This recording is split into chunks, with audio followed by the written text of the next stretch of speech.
बरं, आता आम्ही कस्तुरबा रुग्णालयामध्ये, ज्या कस्तुरबा रुग्णालयामध्ये कोविड काळात अतिशय चांगलं काम केलेलं रुग्णालय, एक साथीचे आजार जास्तीत जास्त इथे रुग्ण ॲडमिट केले जातात आणि त्या रुग्णांवरती इथे काळजी घेतली जाते.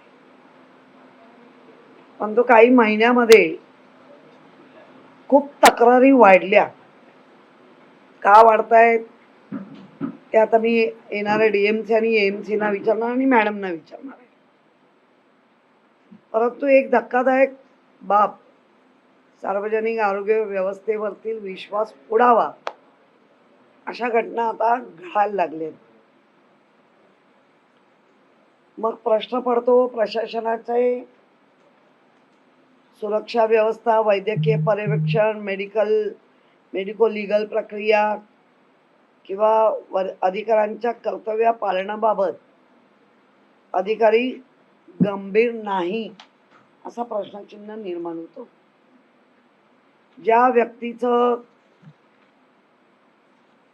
व्यक्तीने आत्महत्या केली, प्रभुराम असं त्यांचं नाव आहे. म्हणजे बघा, प्रभुरामांना पण आत्महत्या करावी लागली अशी आता ही व्यवस्था बनत चालली आहे. आणि वय वर्ष आहे 75. त्यांचं कुठे होते, राहत होते वगैरे ती माहिती आता ते देते. माझ्या माहितीनुसार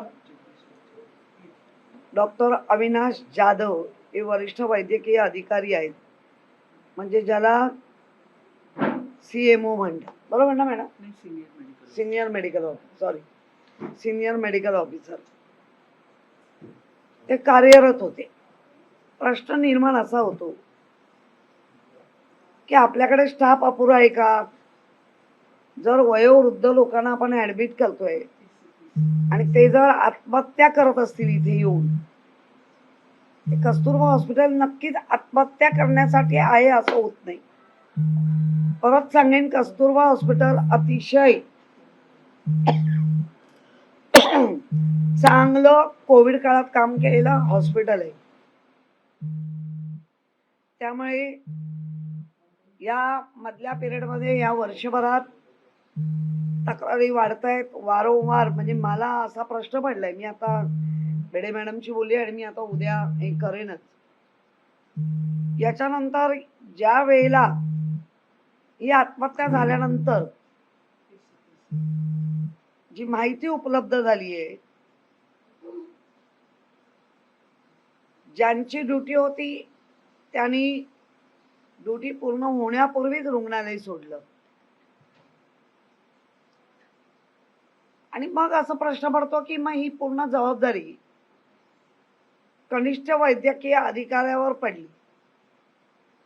वरिष्ठ अधिकारी म्हणून जे अपेक्षित काम असतं, आपण कशासाठी त्यांना वरिष्ठ म्हणतो, तर ते चांगलं नेतृत्व वगैरे करतात. परंतु इथे ते दिसत नाहीये. मुख्य अधिकारी, ज्या चीफ मेडिकल सुपरिटेंडेंट आहेत, या सगळ्यांवर एक प्रश्नचिन्ह आता निर्माण झालंय की तुमचं लक्ष आहे का, किंवा तुमचा इतका निष्काळजीपणा का वाढला आहे. या हॉस्पिटलमध्ये अनेकदा अशा काही घटना घडत आहेत आणि त्या घटना निव्वळ आपला दुर्लक्ष होत आहे म्हणून घडत आहेत. आणि आमच्यासारख्यांचं या हॉस्पिटलवरती प्रेम आहे. हॉस्पिटलनी नाव कमावलेलं हॉस्पिटल आहे आणि चांगल्या सेवा दिलेले हॉस्पिटल आहे. पण मग असं काय घडतंय आता की हे हॉस्पिटल पुन्हा सगळ्यांच्या नजरेत वेगळ्या पद्धतीने येत आहे. आणि त्यासाठी या माझ्याच विभागात, म्हणजे मी समोरच्या विभागात आहे, पण जाणं येणं सतत या हॉस्पिटलमध्ये असल्यामुळे या हॉस्पिटलच्या प्रशासनाची काळजी वाटायला लागली की बाबा, तुम्ही जबाबदारी घेऊन नेतृत्व करणार नसाल तर मग नक्की काय. म्हणजे शेवटी निर्णय बेडे मॅडम घेतील आयुक्त म्हणून. मी प्रत्येक वेळेला त्यांनी येऊन पाहावं, मग आमच्या असलेले एएमसी, डीएमसी इथे असलेले सिनियर करतात काय? असा सगळा बोजवारा उडून टाकलाय. सेवेमध्ये तर बोजवारा उडालाच आहे, पण कर्तव्यात पण बोजवारा उडवताय. म्हणजे आम्ही नक्की यांना कुठल्या शब्दात समजावं? जर एखाद्या नगरसेवकाने किंवा एखाद्या जो कोणी इथे उपचार घ्यायला येतो त्यांनी जर काही गडबड केली तर कायद्याने आम्हाला तुम्ही हे करता. कधी पारा सटकतो लोकांचा, तुम्ही लोकांना नीट करत नाही. मला आता मॅडमनी सांगायच्या की तुमचे जे जाधव म्हणून होते ते त्यांनी हॉस्पिटल आधी का सोडलं? तुमच्या ड्युट्या काय? तुम्ही का असं वागताय? तुम्हाला काय असा इथे प्रॉब्लेम आहे का? सांगा आम्हाला. कारण गेली 4 महिन्यात मी जितके हॉस्पिटल मी फिरले आणि जो बोजवारा उडलेला पाहिलाय तो मी आणि मीडियानेच पाहिलाय. सगळे लोकांच्या कानात डोळे हे लोक असतात, electronic media, print media, social media. म्हणून आज लोकांना कळतंय काय यांचे बोजवारे उडतायत. आणि ह्याच्यामध्ये हा जो एक शिस्त आणि महाराष्ट्र नागरिक सेवा शिस्त 1979 म्हणजे अन्वय कर्तव्यातील कसूर ही इथे दिसतंय. निष्काळजीपणा इथे दिसतोय. आदेशाचे पालन न करणे इथे दिसतंय. शिस्तभंग हे इथे दिसतंय.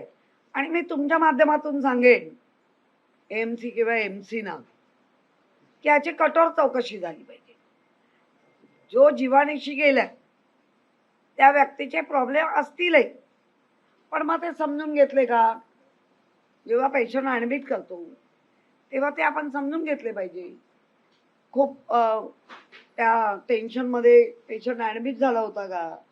आणि जर झाला असेल तर त्याला कुठेतरी नीट जो आपण म्हणतो ना कॉटला वगैरे थोडं बॅरिकेड करून किंवा त्याच्यावर लक्ष ठेवा. वडवाय स्टाफ जास्त लक्ष ठेवा, त्याच्याकडे सतत बघत राहा, नजरेमध्ये ठेवा. जे आम्ही ऑब्झर्वेशन म्हणतो ना की एखादा बेड असा असतो की याच्यावर प्रत्येक सिस्टरला टेबलच्या समोर असलं तर कळतं तिथल्या स्टाफला जो वॉर्डबॉय वगैरे कर्मचारी वृंद म्हणतो ते, जर आपण त्यांना सांगितलं की ह्या पेशंटकडे लक्ष तर तेही ठेवतात. कारण आमचा तसा त्याचा कर्मचारी चांगला आहे. पण काय असं घडलं? आता त्याचा FIR केलेला आहे आणि अशा निष्काळजीपणामुळे कोणती वैद्यकीय जबाबदारी त्यांच्यावर निर्माण होते की नाही होते हे डॉक्टर असतात. त्यामुळे रुग्णालयातील CCTV चित्रफित, बायोमेट्रिक हजेरी, duty roster, logbook, medical legal नोंदणी, कॉल रेकॉर्ड, स्टेशन डायरी व संबंधित अभिलेख जप्त करून तो सुरक्षित ठेवण्यात यावे ना. तर ही केस सगळी बिघडून जाईल. केली आहे का? मी जे म्हटलं ते तुम्ही सगळे दस्तऐवज कस्टडीत घेतलेत का? पोलिसांनी घेतले का? आणि जो मेडिकल जो सिनियर आहे का त्याला थोडासा बाजूला करून, कारण तुम्ही ड्युटीला ठेवणार, परत त्याची इन्क्वायरी करणार, कसं काय होणार? मला जी माहिती मिळाली ती मी मांडते. इथल्या सगळ्या पेशंट लोकांनी मला जी दिली, त्यामुळे मी याच्याकडे अजिबात निष्काळजीपणे मी नाही पाहणार. आणि याची चौकशी व्हावी आणि भविष्यात या घटना घडू नयेत म्हणून पूर्ण काम झालं पाहिजे. मी पत्रही दिलंय, म्हणजे असंही नाही मी कालच पत्र हे करून आज पोचेल यांच्याकडे पत्रही दिलं आणि पत्रात हेच सर्व सांगितलंय. त्यामुळे मला जरा FIR दाखवा. आणि याची कोणाला कानोकान खबर नाही. विचारा मॅडम, ते मला कसं नाही द्यायचे, तुम्ही बोला त्यांच्याशी. मग कोण देणार माहिती?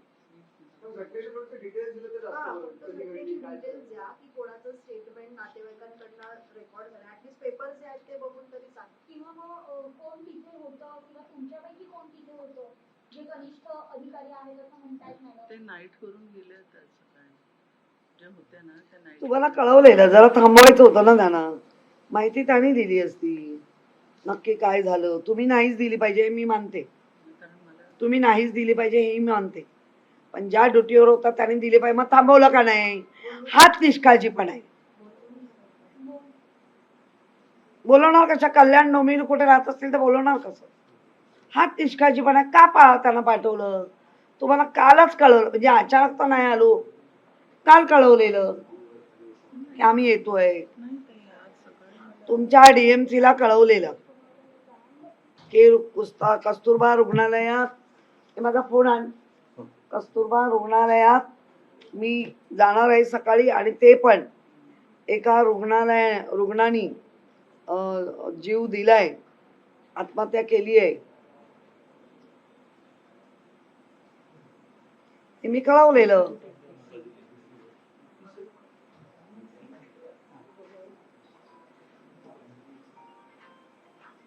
काढून टाकलं त्यांनी. काल मी त्यांना कळवलेलं. ताई, हे आपण आगरपाडा पोलीस स्टेशनला कळवलेलं आहे, हे CE सरांना कळवलेलं आहे, आणि ही DMC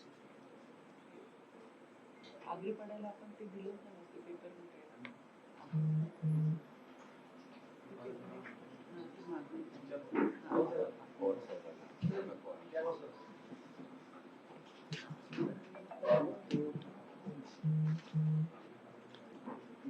वॉर्ड क्रमांक 23 ला हा पेशंट ऍडमिट होता. इथे सुसाईड केली आहे ती त्यांनी 3:45 ला.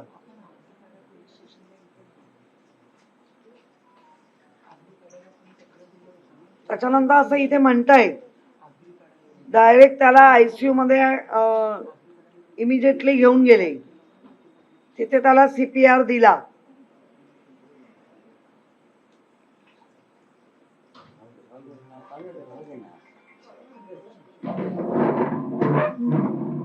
त्यामुळे मला एक कळत नाही, याच्यामध्ये तुम्हाला काय माहिती दिली आहे का? नाही, काल माझ्याकडे माहिती आली.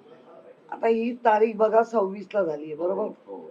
27, 28, 29, 30, 4 दिवस जर आज 30, 26 ला, आणि वरिष्ठांना कोणालाच माहिती नाही. मग हा जो निष्काळजीपणा मी म्हणते वारंवार, तो आहे बरोबर नाही. सर हे काय चाललंय? तुम्ही कस्तुरबा मध्ये केलात, हो, 11 वर्ष काढली नाही. आता मला एक सांगा, 3:45 ला झालंय, त्या जर सिस्टर थांबवले असते, मी काल कळवलं होतं तुमच्या उघाडे सरांना, काल मेसेज टाकला होता. हो, मेसेज टाकला होता त्यांनी, मला पाठवलं. त्यांना मी म्हटलं एक तर तुम्ही या, नाही तर कोणाला तरी पाठवा, या तर आहे. पण याच्यामध्ये फक्त 3:45, मग तुम्हाला कधी कळलं?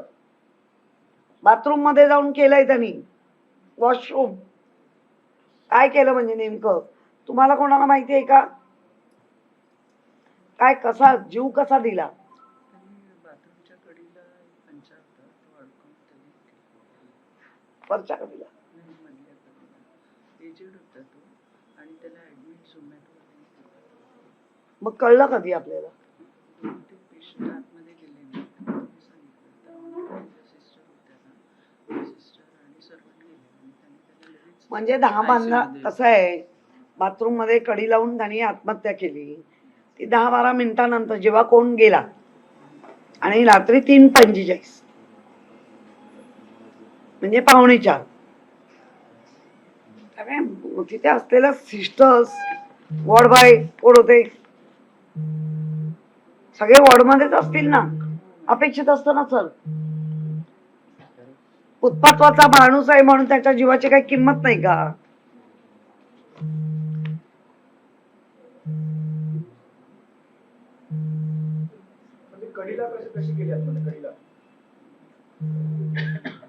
त्याचं सिस्टर असतं तर सांगितलं असतं.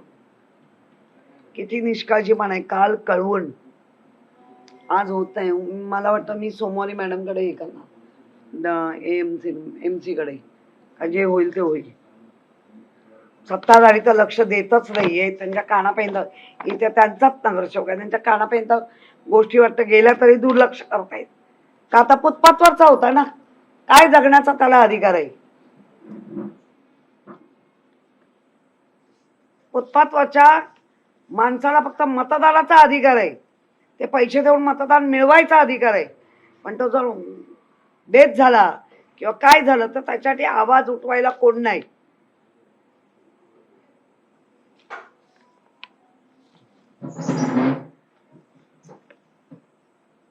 त्यामुळे ह्याच्यावरती आता कसा आणि काय म्हणजे इथल्या स्थानिक नगरसेवकांनी पण का लक्ष नाही, संवेदनशील नगरसेवक मांडलं जातं त्यांना, पण त्याने का नाही त्यांच्या कानापर्यंत गेल्यात नाही गोष्टी. स्टेटमेंट कोणाचं घेतलेलं आहे याच्यामध्ये?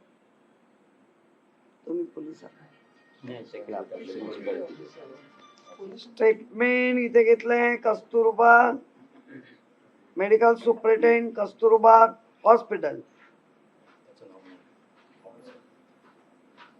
कोण आहे? तुम्ही तर मेडिकल नाही, माझं नाही घेतलं स्टेटमेंट, हे आपण इन्फॉर्म केलेलं आहे. जे ऑन ड्युटी सिस्टर्स आणि सर्वंट होते ना आपल्याकडे, स्टाफचे पण शॉर्टेज आहे, तर त्यांचं घेतलं स्टेटमेंट.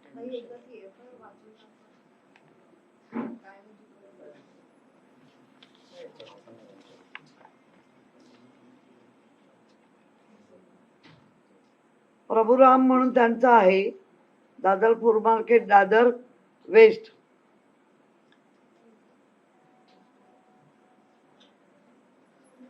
आणि प्रणीत विलास गावकर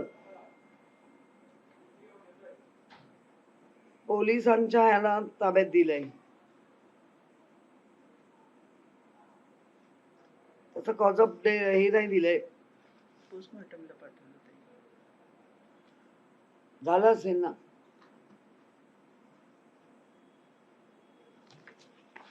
त्याचा पण रिपोर्ट म्हणजे काहीच नाही. फुटपाथवरचा होता ना व्यक्ती, त्याची काय किंमत? अशी एकंदर अवस्था दिसते. जगण्याचा हक्क नाही फुटपाथवर राहणाऱ्या लोकांना. असा महापालिकेचा आता मृत्यूचा सापळा झालाय. मुंबई महापालिकेच्या मध्ये किंवा मुंबई महापालिकेच्या रस्त्यावर राहणारे लोक यांना जगण्याचा हक्क नाही, आणि मेलाच असं कोण तर त्याच्यावर आवाज उठवायला पण कोणी नाही. पण उद्धव बाळासाहेब ठाकरे यांच्या शिवसेनेकडे, मग तो गरीब असो श्रीमंत असो, जाब तर विचारणारच. असा प्रशासन हलगर्जीपणा कसा करू शकतो? सर डिटेल तुमच्याकडे असायला होते, काय प्रॉब्लेम आहे?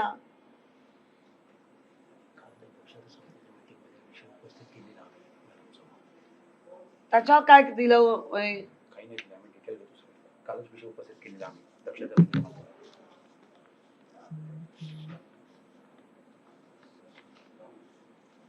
सर हे तुम्ही आता किती हॉस्पिटल सांभाळत आहे? 21 ना. त्याच्यात हे आहे का? मग कारवाई कोणावर करतो कारण काय होतंय, अविनाश जाधवनी स्वतः ड्युटी सोडली. राहायला पाहिजे. तुम्हाला माहिती आहे ना की बाबा हा पेशंट म्युजिकल दिसतोय. मी शासकीय याच्यात काम केलंय. आमच्याकडेही असे काही पेशंट यायचे, आम्ही ओव्हर देताना सांगून जायचो थोडं लक्ष अधिक द्यावं लागेल, थोडं मी वाटतंय का त्याला मरणाच्या दारात सोडा, बघू कोण आहे याचं. हा फुटपाथवरचा माणूस आहे. फार बाबा बेशिस्तपणा या महापालिकेच्या अशा 4 वर्ष नगरसेवकाची बॉडी आहे जी ट्रस्टी नाहीत. त्यामुळे जो काय हलगर्जीपणा वाढलाय तो प्रचंड वाढलाय, वाईट वाढलाय. आणि मुंबईकरांना हे अपेक्षित नाही.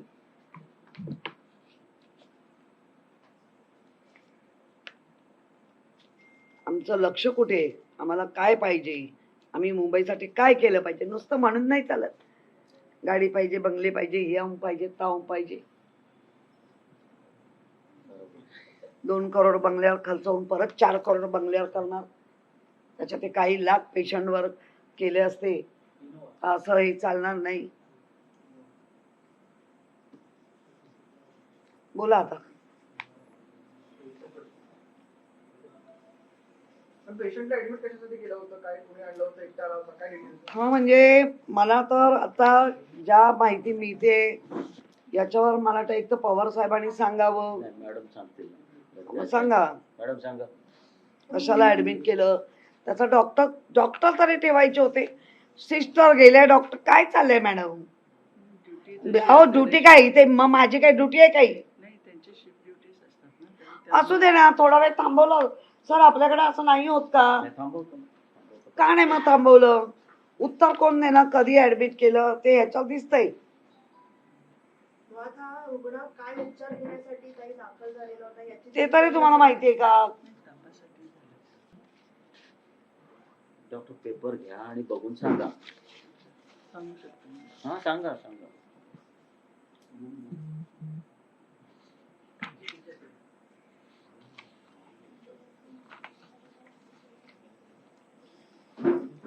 ठीक आहे. मुंबईकरांनो, तुमची सुरक्षा, तुमचे सगळं वाऱ्यावर लागली आहे. बोला. नमस्कार. प्रभुराम हा 75 वर्षीय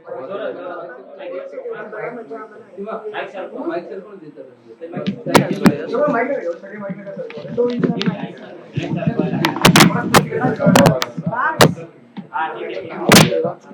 हा. आणि थोडंसं तुम्ही डेफिनेशन करून तरी चालेल. हा, तुम्ही थोडंसं या. या इकडे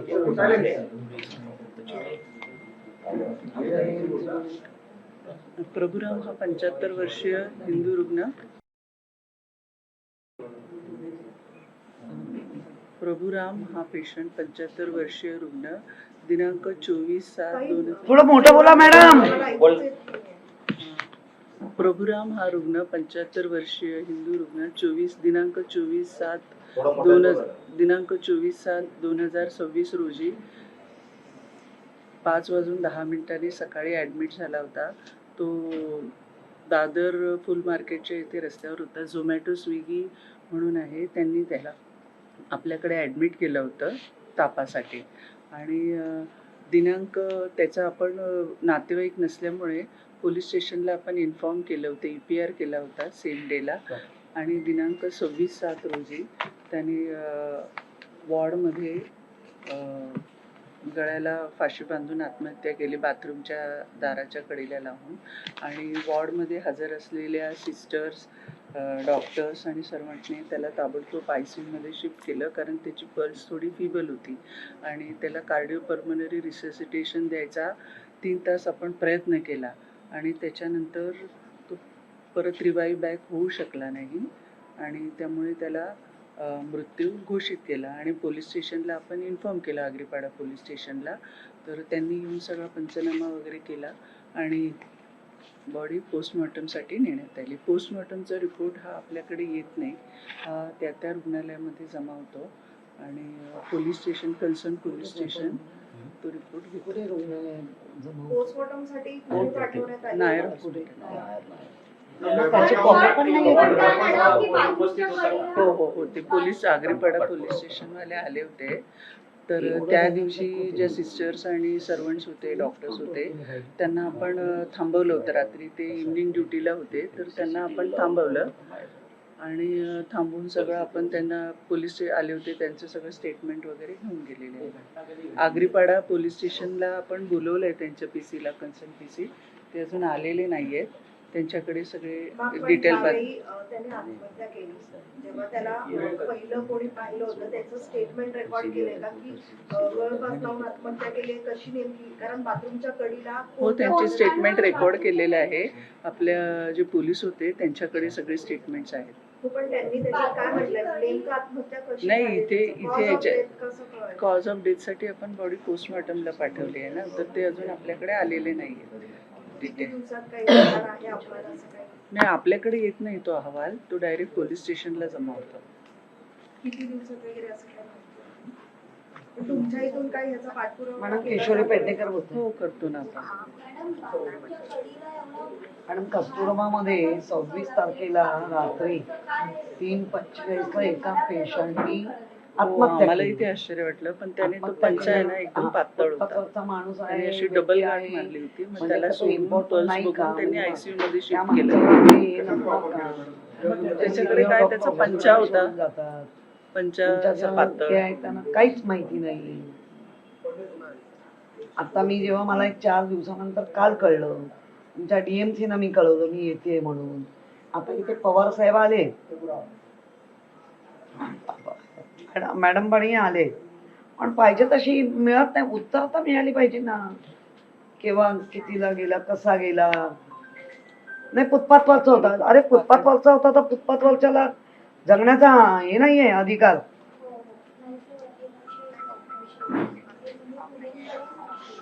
तसं हो मी तिथेच आली आहे. मला आणि वर असं नाही मी अचानक आली मॅडम, मी काल दिलं होतं इंटिमेशन की बाबा या कारणासाठी मी येते. पूर्ण माहिती द्यायला लागेल की नाही. त्याचे नातेवाईक नव्हते, नसतीलही, पण आपण त्यांचे पालक आहोत. जर ऍडमिट झालं तर लक्ष ठेवून, जसं डॉगची आपण त्याला काय ट्रीटमेंट केली तर परत डॉग जागेवर नेऊन सोडतो, तर माणसाची किंमत नाही. हा मी पत्र दिलंय तुम्हाला, आज पोहोचेल तुमच्याकडे मॅडम. येस. मॅम, ते असंच आहे ना, बाथरूमच्या कडेला गळफास घेतलाय ना. मुंबईमध्ये जे रुग्णालय आहे त्यांचा बोजवारा उडालेला आहे, मग महापौर यांचं लक्ष नाही का? मी नुसतं महापौर नाही म्हणणार हो. स्टँडिंग मध्ये पाहिजे तसे विषय पास करतात. स्टँडिंग आहे, सभागृह आहे, महापौर आहेच, पण मग सगळ्यांना जबाबदार धरलं पाहिजे सत्ताधारी म्हणून. फक्त तुम्हाला आमच्यावर आरोप करता येतात का? आणि जर ज्या वेळेला ह्या सगळ्या गोष्टी कानावर घालून 4 दिवस झाले, आहे का यांना माहिती? इथे सत्तेतला नगरसेवक आहेत, खरे चांगले आहेत ते, त्यांच्यापर्यंत पण ही माहिती गेली की नाही गेली की कांडोळा केला. असं होत नाही.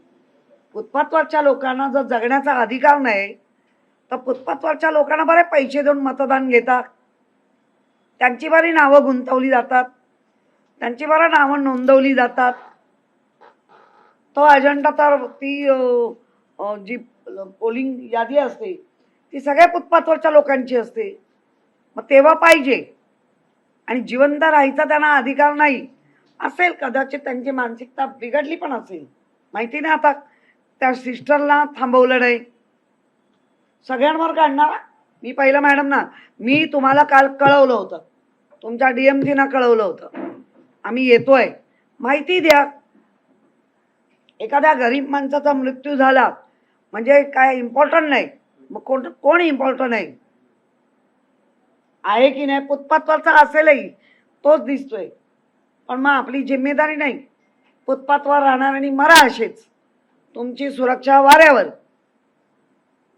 जगायचा अधिकार नाही असंच दिसतंय आता या एखाद्या प्रकरणावरनं. केवढा निष्काळजीपणा हा. आणि वर तुम्ही आम्हाला उलट कळवायला पाहिजे. आम्ही स्वतः, आता ते अविनाश जाधव ते कुठे गेलेत? ते नव्हते. सर बघा, माहिती काढणार तर सगळी काढणार, का सोडून गेले जागा? आजच्या आज त्यांच्यावर निर्णय झाला पाहिजे. आजच्या आज मला आजच कळलं पाहिजे. हे असे धडे नाही दिले. आपण त्या दिवशी त्या कुठच्या हॉस्पिटलला अजय गुप्ता कुठे ते बिडवे, त्याने सिस्टर लोकांना काढतात. म्हणजे माहिती मिळाली तर आम्ही, आता समजा इथे सिस्टर असत्या काय बोलल्या असत्या अधिक उदक, तर त्यांच्यावर तुम्ही कारवाया केल्या असत्या. काय चाललंय? 4 वर्ष निवडणुका होऊ नाही घातल्या, 4 वर्षानंतर पण अजून शुद्धीत येत नाही प्रशासन की बाबा आता नगरसेवक, महापौर, विरोधी पक्ष, सभागृह नेता, स्टँडिंग सगळे निवडून आलेत, गट नेते निवडून आलेत, लक्ष नाही. म्हणजे एकंदर जेव्हा हा प्रकार मला काल दुपारी कळल्याबरोबर मी तुमच्या सगळ्यांशी कॉन्टॅक्ट केले की बाबा काय प्रकार आहे. गरीब असेल तर गरीबाला जगण्याचा अधिकार नाही का? फुटपाथवर होता म्हणून मग या हॉस्पिटलमध्ये, फुटपाथवर आता या हॉस्पिटलला, आत्महत्या करा, मरा, अशी अवस्था झाली. मग सत्ताधारी म्हणून तर आहेत प्रश्न, पण मग इथला एक करतं काय? एवढी पदं तुम्हाला सगळी दिली आहे. मला या ज्या लोकांबद्दल तक्रार आहे, एक तर त्या व्यक्तीची पूर्ण माहिती, त्याचा PM रिपोर्ट, आत्महत्या केली एवढं नक्की, तो काय ऍडमिट झाला त्याचे कागदपत्र पण नाहीत तुमच्याकडे. काय ट्रीटमेंट दिली, नक्की काय तुमच्या इथे आपण ओपीडीत आहोत, म्हणजे तुमच्या ओपीडी जवळ आहे, काय ऍडमिट झाला, त्याला काय म्हणून कुठच्या कॉच खाली तुम्ही ऍडमिट केलं, कुठच्या आजाराखाली, काय ट्रीटमेंट दिली, किती वेळ, म्हणजे संध्याकाळी केला आणि रात्री त्यांनी आत्महत्या केली, काहीच माहिती नाही. आणि कस्तुरबा हॉस्पिटल सॅल्यूट करण्यासारखं हॉस्पिटल आहे. मी कधीच हॉस्पिटलच्या ह्याला मी नाही करणार, हे एक दोघांमुळे हॉस्पिटलचं नाव खराब होणार असेल तर यांना इथं ठेवायचं नाही, असं माझं प्रामाणिक मत आहे. मी बघितले पण नाही, मी कदाचित ओळखत पण असेल, आय डोंट नो, पण कर्तव्यात कसूर ही कोणाचीच चालणार नाही. आम्ही करतो का, आम्हाला रात्री 2ला फोन करा, 2ला आम्ही साईटवर पोचतो, रात्रीच्या 2ला पण आग लागले पोचले, हे झालंय आम्ही पोचलो, काय आमचं खरं काय नाही काम, पण तुम्हाला मोटिवेट करणं, काय प्रत्यक्षात घडतंय बघणं आणि त्याच्यात अजून सुधारणा कशी करता येईल हे बघणं आमचं काम आहे. नगरसेवक लोकांनी का केले आम्हाला, की प्रत्येक सुखात आणि दुःखात आमच्या समरस व्हा. लोक आता टाकतायत याच्यामध्ये कोण कुठे आहे, कोण कुठे आहे, सोशल मीडियावर प्रश्न विचारतायत. जो आपण स्वतःहून जॉब स्वीकारलाय, माझ्यावरनं मी बोलेन की बाबा आम्ही लोकप्रतिनिधी आहोत, मग आम्ही 24 तास अवेलेबल आहोत, फक्त आमच्यापर्यंत पोहोचणं गरजेचं आहे. कधी टीव्हीच्या आम्हाला कळवलं जात नाही, टीव्हीच्या माध्यमातून कळवलं जातं, तुमच्या बातम्या बघून आम्ही डायरेक्ट येतो का, तर आमचं ते कर्तव्य आहे. त्यामुळे कधीतरी आम्ही महापौरांच्याही आधी पोहोचतो, बऱ्याच वेळा तसंच झालंय. मला कॉम्पिटिशन नाही आहे, काळजी वाटते, कारण इतके वर्ष महापालिकेत आम्ही काम केलंय, चांगलं बरं वाईट सगळं बघत आलोय, तर अधिकाधिक चांगलं व्हावं हीच अपेक्षा आहे. त्यामुळे मला असं वाटतं ज्या पद्धतीने इथे उत्तरं मिळाली आहेत आणि ज्यांना खरं थांबवायला पाहिजे होतं ते थांबवलं गेलं नाही मॅडम, ही रॉंग आहे. भले त्या डबल ड्युटी होत्या, त्यांना पाहिजे तर नंतर ॲडजस्टमेंट करतात की बाबा थांबा, हवं तर तुमची ड्युटी नंतरचं बघू, करतात की नाही, हादसा मोठा आहे की नाही, का त्या सिस्टर लोकांना सोडलात, कसा तुम्हाला जबाबदार व्यक्ती म्हणून आम्ही म्हणायचं. कळवण अचानक आलं तर मी समजू शकते की अर्धा स्टाफ गेला, कळवलेलं. त्या जर सिस्टर आज असत्या तर बऱ्याच प्रश्नांची उत्तरं मिळाली असती मीडियाला. या अब्रू महानगरपालिकेची जाणार, ज्या महापालिकेला आम्ही आमची आई म्हणतो, आज तुम्हाला सांगते महापालिकेचा 133 वर्ष पूर्ण करून 135व्या वर्षीत आज आपण पदार्पण केलंय, म्हणजे वाढदिवस त्या इमारतीचा असं म्हणायला हरकत नाही. आहे कोणाच्या डोक्यात, सत्ताधाऱ्यांनी ह्याव केला तेवढं बरोबर कळतंय, सत्ताधारी हेही करत होते आम्ही, कारण तेच गोष्टी हे करत.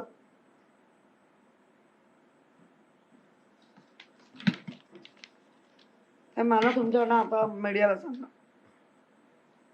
मॅडम काय ऍक्शन घेणार, ऍक्शन काय घेणार.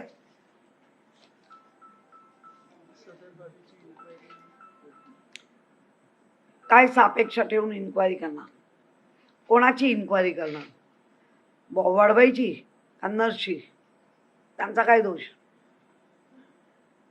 तुम्ही सिनियर आहात, सिनियर हॉस्पिटलला असतो, त्यांचं काय असतं की नाही. मॅडम 48 आवर्स मध्ये इन्क्वायरी कंप्लीट करतो.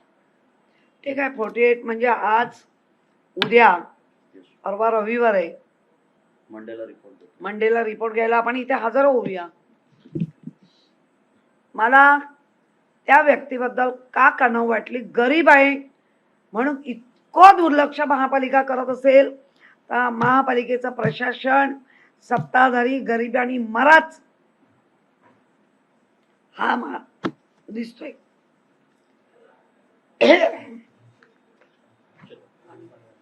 चला. मला एक प्रश्न होता. म्हणजे 2-3 महिन्यात जर आपण पाहिलं मध्ये सुद्धा अशी घटना घडलेली जिथे एका पेशंटने अशी आत्महत्या केली आहे. त्यानंतर जेजे मध्ये एका निवासी डॉक्टरने अशी आत्महत्या केलेली आहे. लोकल बॉडीजच्या अंडर येणाऱ्या अशा आस्थापनांमध्ये या गोष्टी घडतात. दुर्दैव आहे. केईए मध्ये घडला, आमचा सचिन पडवळ पोचला. आमचं काय म्हणणं आहे, घटना घडते ना त्याला एकदम तुम्हीच, मी पण या प्रक्रियेतून गेलेली आहे. इव्हिनिंगला जर पेशंट ऍडमिट झाला, आफ्टरनूनला किंवा इव्हिनिंगला, इव्हिनिंगची सिस्टर्स किंवा डॉक्टर्स जेव्हा ओव्हर देतात त्या ओव्हरमध्ये आम्ही सांगतो हे जास्त सिरियस आहे, ताप उतरला नाहीये किंवा जे काही, आणि हा पेशंट व्हिम्जिकल वाटतं, ह्याच्याकडे लक्ष ठेव. नर्सिंग आणि डॉक्टरच्या टेबल समोर 3 बेड असतात, आहेत की नाही? आहे ना, ते गरजेचं. त्या 3 बेडवर कायम त्या बेडवर पेशंट आहे, म्हणजे थोडा तो व्हिम्जिकल आहे, थोडा तो डिस्टर्ब आहे किंवा थोडा तो सिरियस आहे. 3-4 गोष्टी आम्हाला कळतात. मग सिस्टर्स डॉक्टर्स या गोष्टीकडे डोळ्यात तेल घालून बघत असतात. कधीतरी आम्हाला जेव्हा वाटतं, म्हणजे मी जे नोकरी केली आहे ते सांगते, आता उद्या समजा हे पोलीस लोक रिटायर्ड होतात, पण त्यांचा अनुभव कुठे ना कुठे शेअर होतो का, कारण ते अनुभवी असतात. आम्हाला कधी असा पेशंट वाटलाच तर आम्ही त्याला पायाला हलकी गाठ, की ज्याच्यामध्ये त्याचा रक्त साकारणार नाही, काही नाही, पण तो पळून जाऊ नाही शकणार किंवा तो उतरू नाही शकणार, मग तो आवाज देणार, अशा काही गोष्टी कराव्या लागतात. ते काय आमच्या कायद्यातच नाहीये, पण ते करावे लागतात. कुठेतरी त्याला अटकवावं लागतं. तसं काहीच झालेलं दिसत नाही. आणि असं कोण उठलं, किती वर्षाचा असू दे, उठलं आणि जाऊन गळफास घेतला, असं होत नाही. त्याला काहीतरी थोडी तरी, म्हणजे डॉक्टर आल्यानंतर डॉक्टरचं जे व्हायटल आपण चेक करतो सर, त्याच्यामध्ये सगळ्या गोष्टी त्याच्या डोळ्यामध्ये बघतो. आणि ते डॉक्टरांना जर आम्ही स्टाफ म्हणून काम केलं तर आम्हाला कळतं, अरे नजर हलते, समथिंग इज रॉंग. कारण तो चलबिचल असेल ना तर कधीच त्याचे हे तुम्हाला व्हायटल स्थिर मिळणार नाही, हलते मिळणार. साधे कॉमन सेन्स असलेले डॉक्टरांनी तपासणीला घेतल्यानंतर दिसणारे लक्षण आहेत. मग अशावर 3 बेड टेबलासमोर नर्सिंग टेबल, डॉक्टर टेबल ठेवले जातात. हे माझा अनुभव आहे. आमच्याकडे पण आमच्या समोर असायचे ते पेशंट, आणि त्या 3 पेशंट कधी तुम्ही थांबा, वडवायला काम राहू दे बाजूला, बाबा तुझं काम हवं तर आम्ही करू, काय खेळ, पण थांब. हे अटेन्शन असणं गरजेचं आहे. इथे अटेन्शन नव्हतं, त्याच्यासाठी सगळेच याला जबाबदार आहेत. आणि तो फुटपाथवरचा आहे म्हणून जो निग्लिजन अजिबात लक्ष नाही, याचा अर्थ गरीबाला जगण्याचा अधिकार नाही, असं महापालिकेत एकंदर आता चित्र दिसायला लागलंय. कायम आम्ही सांगत आलोय, काय केईएम, नायर, सायन, कस्तुरबा ही आमची हार्ट आहेत आणि चांगली आहेत. या हादसे घडतात ते ह्या काहीतरी न तर थोडंसं डॉक्टर सिनियर किंवा यांच्यामुळे होतात, आणि अख्खं हॉस्पिटल आणि पुरी यंत्रणा बदनाम होते. तुमच्याकडे काय रिपोर्ट आहे सर?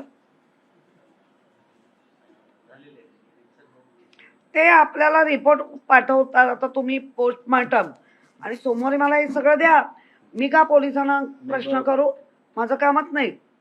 आणि त्यांनी मला का उत्तर द्यावं? तुम्ही मला सगळे रिपोर्ट सोमवार द्या, मी सोमवारी इथे परत भेटेन. म्हातारी मेलेल्याचं दुकानचं काळ सोकावतो. ह्या तुमच्यामधला जो वाढत चाललाय ना कोडगेपणा, निर्लज्जपणा, दुर्लक्षितपणा, हा फार वाढेल. आम्ही आहोत तुमच्यावर अंकुश ठेवायला. आणि पूर्ण मुंबईत तुम्हाला कल्पना आहे ना, हो. त्या टोकावर जरी काय घडलं दहिसरच्या तरी कळतं, किंवा कुलाब्याच्या टोकावर काय घडलं तरी आम्हाला कळतं आणि आम्ही पोचतो. त्यामुळे ना फार जाऊ नका. सत्ताधारी काय करतात मला नाही माहिती, पण शिवसेना उद्धव बाळासाहेब ठाकरे आम्ही जे कटिबंध आहोत वचनात लोकांच्या, ते आम्ही कायम पाळतोय.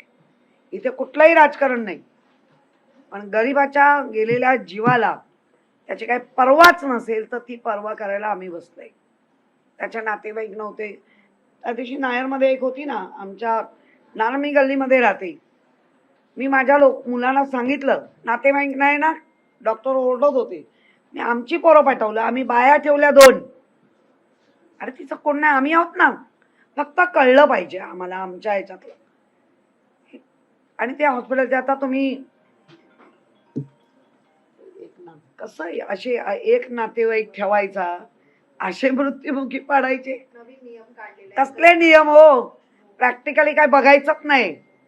तुम्ही जेव्हा रात्री, आता नायर हॉस्पिटलमध्ये एक गोष्ट घडली आहे.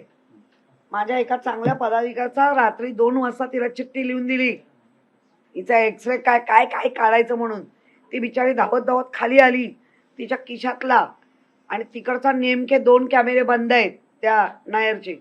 काय चाललंय, डायरेक्ट 3 मुलं तिथे उभीच असतात, माहिती नाही पोलिसांना किंवा आहे ना नायरमध्ये. आणि त्या 1-2 ज्या लिफ्ट आहेत तिथे कॅमेरेच बंद आहेत. म्हणजे चोरांचा सुळसुळाट. उद्या बाई आहे, खेचून नेलं आणि काय केलं, जबाबदार कोण? मुलं जाणून नये, पण बाया वगैरे येतात, त्यांचा एक नातेवाईक ठेवला तर मग तुम्ही हलणारात का? हलत नाहीत. या गोष्टीला आमचा तेव्हाच विरोध होता की नातेवाईक असले पाहिजे, त्यांच्यासाठी शेल्टर बनवा, खाली ठेवा.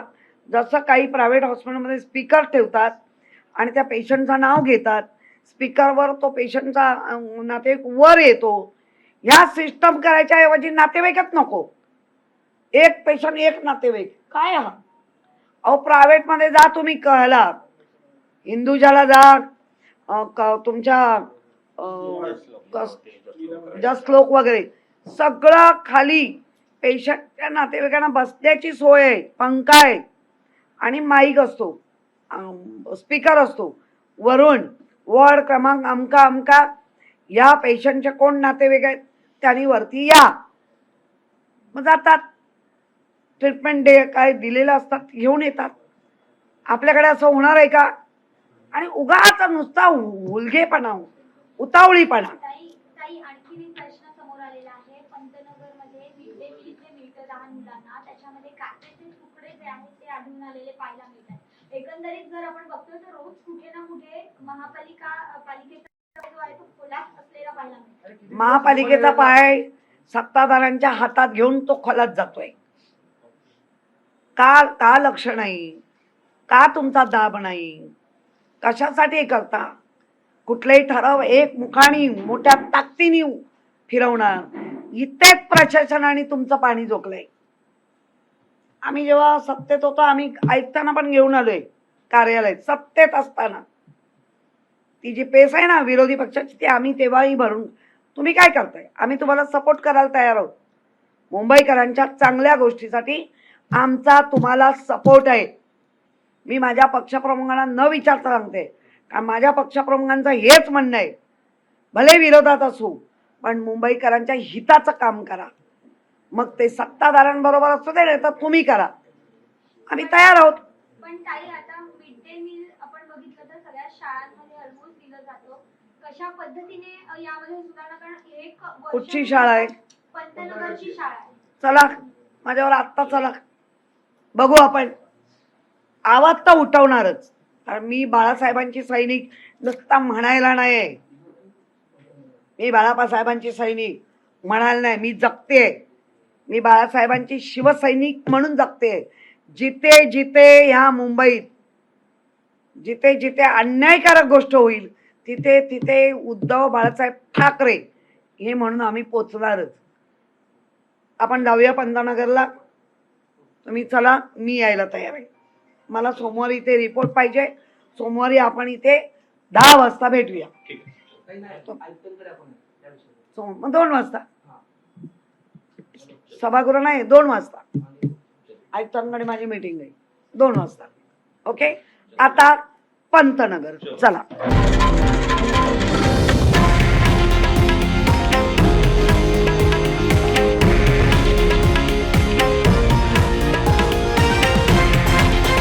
हे आहे देशातील नंबर 1 न्यूज नेटवर्क आणि आपण पाहत आहात TV9 मराठी, एकमेव.